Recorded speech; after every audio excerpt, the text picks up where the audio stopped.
Okay, wow, I've tried to do this audio 3 different times now. Hopefully this time will work. It's been a while since I made a video, and I decided to call this one Noobin and Ep. And I wanted to show people how people mostly play on this particular map and in the game in general.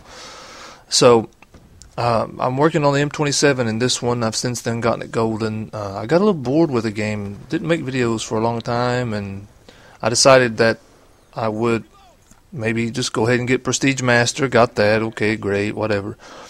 I wanted maybe go ahead and get some more diamond weapons, so I started working on the assault rifles. Got bored with that, quit that. Then I started playing party games. I still play a lot of those, a lot of sticks and stones and gun game and sharpshooter. I think they're really fun.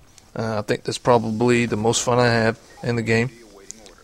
But I'd been having some crummy matches working on this M27. It's totally naked in the sense that I'm working on Art of War, and I don't have any perks, and I don't have any attachments, so I'm working on Cherry Blossom and Art of War at the same time. I always do that. And as you can see, I've already got a Bloodthirsty. I get my first care package, and I should have called this video when care packages go wrong for the other team, because in my first package I roll out an AGR, and I need to send that guy a thank you note. So here comes my AGR, and I'm going to pause for a moment, regenerate, and then I'm going to go back to doing what I'm doing. And most people know about this spot on Aftermath, and you just have to check 3 places. There's that one, there's one over there at that other doorway, and then there's one to my left that you'll see as the video progresses. I check that constantly, and then there's this one line of sight there. So you got that one, and that one. And that's basically all that you have to hold down in the match. Even though it looks like the spawns are coming from behind me, they generally don't check that stairwell, and if they do, you can still cut them off.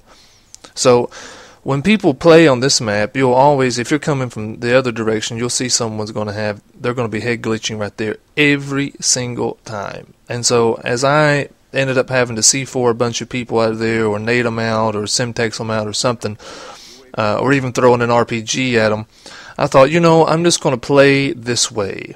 I'm going to play the way that they play, and then I'm going to post it, and we're going to have some fun with it. And that's what I'm doing. So I'm just keeping down this one area, and I kind of have to give some credit to this other team. They really didn't dashboard all that much. Normally for me on care packages, like I said, I'll roll out a UAV or a counter UAV. I don't run engineer, so I don't re-roll them.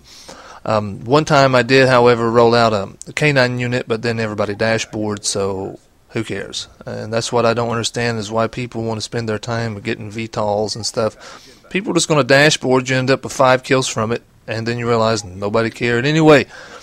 So I tend to use kill streaks that are going to benefit my team a little bit more, and so sometimes I'll put in a sentry gun, sometimes I'll put in a VSAT, but for the most part I just stick with the lower level ones so that I can cycle through them a little bit more easily.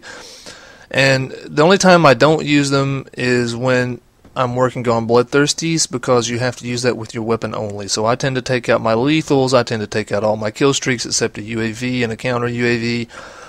Those are the ones that aren't going to contribute to any other kills besides the ones I get with my weapon. And nothing is more frustrating than getting on a 4 out of 5 streak and then realizing that you didn't get all the 5 kills for the Bloodthirsty with your weapon.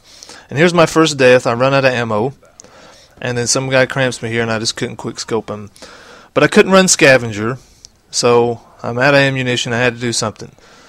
So I have to start back over. And here I'm going to chase down this guy, and for the life of me, I cannot figure out why it takes this many bullets to kill this particular guy. So I get a couple here, a few here, and then I go to the window, and he's going, and more. No, it still didn't work. So I had to do it all over again. So I'm going to go back now, and I'm going to start back doing the same thing that I was doing before, just like everybody else does. And even though this is really not much fun in the game, and I'm not one to say I'm going to boost my KD ratio by doing this, because if you look at my KD ratio, it's horrendous, because I really could care less. As long as I'm having fun and not crushing my team, then that's what matters to me most. I play the matches hopefully to win them. I don't just run in there and try to get killed, but I also don't worry about going 25-1 or 30-2 or 104 like you see on domination games that they make that they stretch out forever on purpose. And to me, it's about playing the objective and having fun with it. And here, I'm hanging back, waiting for them to come to me, and ironically, they actually do. Most of the time, teams will not do that. They'll just say, well, just stay away from that side of the map, or we'll get a group and we'll just rush them out. But this time they did not, and so I just decided to keep rolling with it. And as you can tell, it's 74, 75 to 32. We ended up winning quite heavily, but they did stick with it, and I was happy to hear that. But I think, yeah, it's 23-1. I think is what I go. We'll see in a moment here. Yes, there you go. And so hopefully you enjoyed that. Let me know if you need anything else.